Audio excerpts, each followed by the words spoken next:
Biznes შემოსავლების სამსახურის მიერ გაწეული კიდევ ერთი მომსახურება უძრდება. მთავრობის დადგენილებით 2027 წლის 1 იანვრიდან საგადასახადო ორგანოს მიერ წინასწარი გადაწყვეტილების გამოცემის ღირებულება ორმაგდება და ბიზნესისთვის 20,000 ლარით, რეზიდენტი ფიზიკური პირებისთვის კი 10,000 ლარით განისაზღვრება. დღეისათვის თუ მომსახურების გაწევა ხდება სტანდარტულ ვადაში, ანუ საგადასახადო კოდექსით დადგენილ 90 დღეში საფასური 10,000 ლარს შედგენს, ფიზიკური პირებისთვის კი 5,000 ლარია.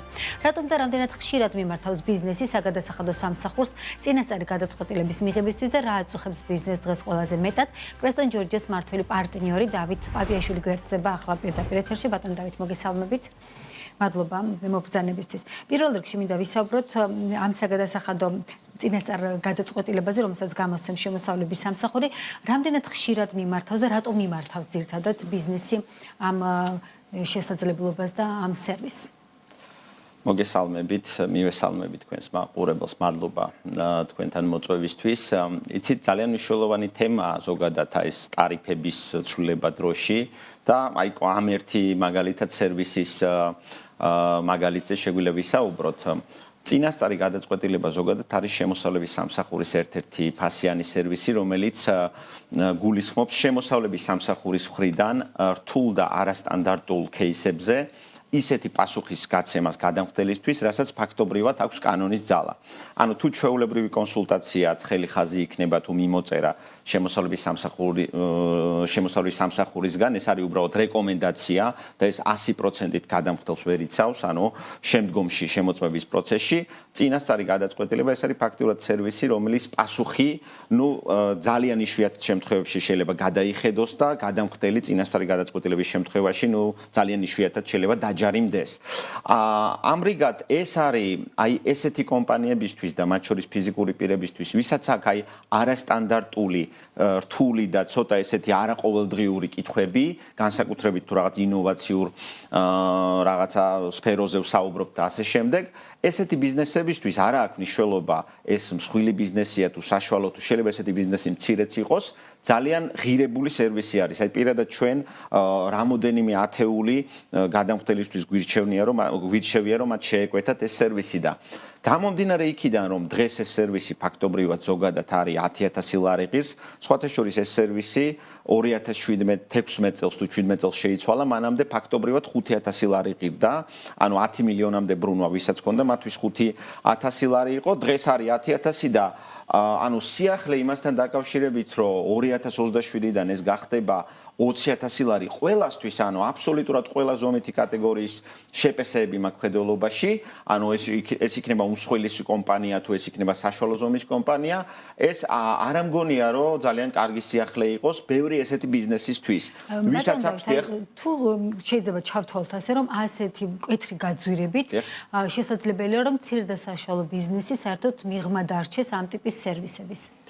რა თქმა უნდა, ეს არის ერთ-ერთი საფრთხე ჩემი აზრით, რაც დღეს არსებობს. აი საერთოდ რომ ვისაუბროთ ზოგადად ანუ ამ საკითხზე და რა შეიძლება ამასთან დაკავშირებით თქვა, ზოგადად საჯარო უწყებები ფინანსდებიან ბიუჯეტიდან, ხო? თუმცა როცა არსებობს საჯარო უწყების მიერ შესასრულებელ სამუშაოში დაუშვათ კერძო ინტერესი, აქ შეიძლება ვისაუბროთ რაღაცა გარკვეული ტარიფების თუ ესე რომ ვთქვათ ამ გადასახდელი თანხის დაწესებაზე. თუმცა აი აქ არის სწორედ ბალანსი დასაცავი, რომ რამდენად ემსახურება ესე თუ ის გადამხდელის მოთხოვნა 100%-ით კერძო თუ 100%-ით საჯარო თუ რა პროცენტულობით არის ეს ინტერესი, ესე რომ ვთქვათ. აი ამის მიხედვით უნდა დაწესდეს ესე რომ ვთქვათ საფასურები, ხო და საფასურის მოცულობას ამის მიხედვით უნდა განისაზღვროს.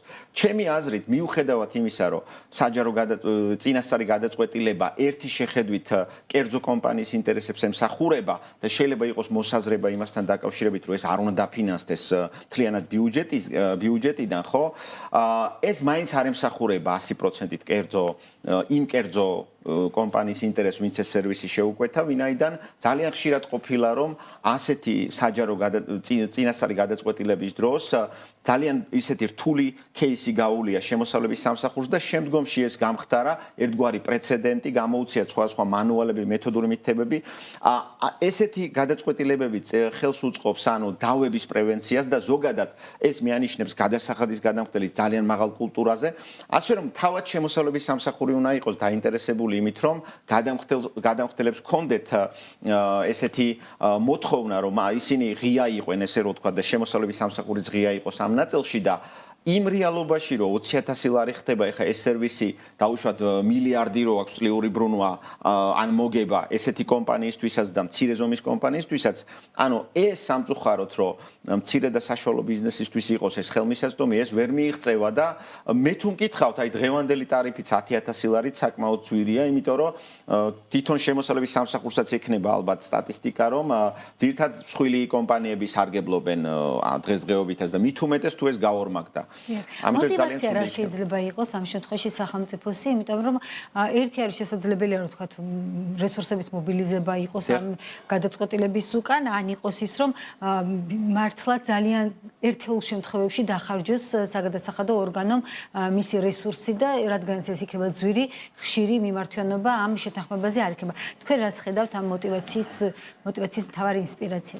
იცით, აი უნდა გამოვიდეთ საბოლოო ჯამში სტატისტიკიდან, ხო, რომ რამდენად იზრდება ესე რომ ვთქვა წინასწარი გადაწყვეტილებების რაოდენობა წლიდან წლამდე ჯერჯერობით 25 წლის ანგარიში მე შემოსავლების სამსახურის ვერ ვნახე მათ ვებგვერდზე მაგრამ ზოგადად 24-23 და აი ბოლო წლები რომ ავიღოთ ეს საშუალოდ 60-დან 90-მდე წინასწარი გადაწყვეტილება გამოიცემა წლიურად რაც ჩემი აზრით ანუ ამ სერვისის საფასური ერთის მხრივ გასაგებია რომ უნდა ეფუძნებოდეს იმ დანახარჯებს რაც შემოსავლების სამსახურს გააჩნია მაგრამ მეორეს მხრივ ჩვენ ყველას კარგად გვესმის რომ შემოსავლების სამსახური არ არის რაღაც მომგებიანი მოგებაზე ორიენტირებული რაღაცა კორპორაცია ხო რომ მან ისეთი ტარიფები დააწესოს რომელიც არა მარტო ხარჯების დაფარვას ემსახურება არამედ მოგების მიღებას ჩემი აზრით ახლა 25 წლის დინამიკა რაოდენობრივად ეს ჯერჯერობით მე არ მაქვს ეს ინფორმაცია მაგრამ როგორც არ უნდა გაზრდილიყო წინასწარი გადაწყვეტილებების ესე რომ ვთქვათ მიმართვიანობა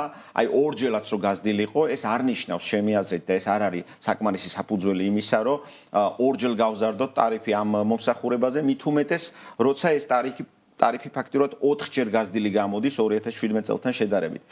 იცით რა, შეიძლება მე ესეთი შთაბეჭდილება მექნება, რომ რაღაცა გარკვეული ბარიერების შექმნა შეიძლება. ანუ ეს მიმართვიანობა ჩვენც მიგვიმართია, მე ვახსენე, რომ რამოდენიმე ათეულჯერ მიგვიმართია შემოსავლების სამსახურისთვის და შეიძლება არის ესეთი განცდა, რომ დაუშვათ ეს რახან მომართვიანობა არის კომპანიების მხრიდან, თანხობრივად, ესე რომ ვთქვათ, მომსახურების ტარიფი უნდა გაიზარდოს, მაგრამ ერთ სიტყვი ასევე ძალიან მნიშვნელოვანი რაც არის რომ საბოლოო ჯამში ეს უნდა აისახოს თვითონ შემოსავლების სამსახურის ფინანსურ ანგარიშგებაში და ფინანსებში, ხო?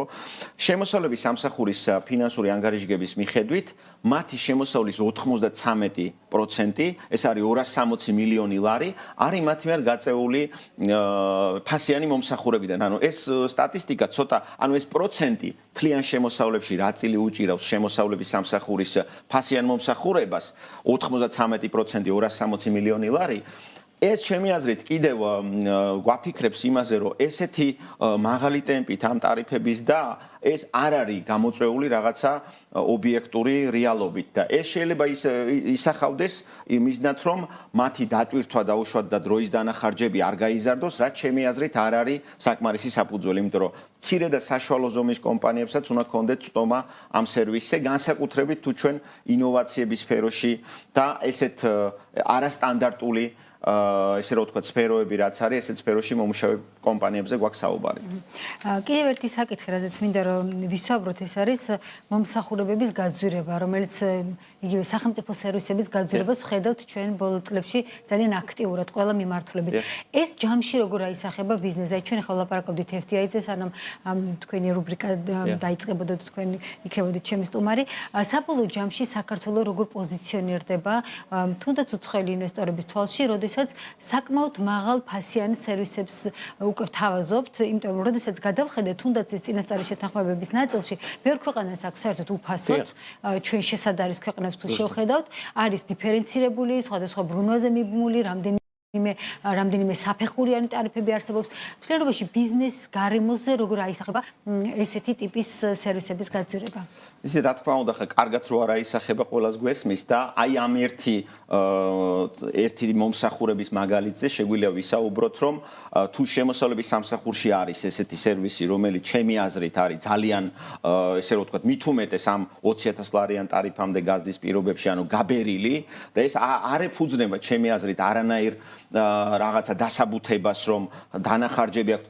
მე კიდე ერთხელ ვიმეორებ, შეიძლება საკმაოდ კვალიფიციური ხალხი მუშაობს და მათი ხელფასის ხარჯი საკმაოდ დიდი თანხა იქნება, ხო, ვინც მონაწილეობს ამ გადაწყვეტილების გამოცემაში, მაგრამ ერთი შემიძლია ვთქვა, რომ 4-ჯერ ხელფასების ოდენობა არ გაზრდილა ბოლო 10 წლის განმავლობაში, მაშინ როცა 5,000 ლარიდან გახდა პატარა კომპანიებს, საშუალო კომპანიებისთვის 20,000 ლარამდე ხდება და არც საქონელი მომსახურება არ გაძვირებულა, რა თქმა უნდა, ამ ოდენობით, ხო?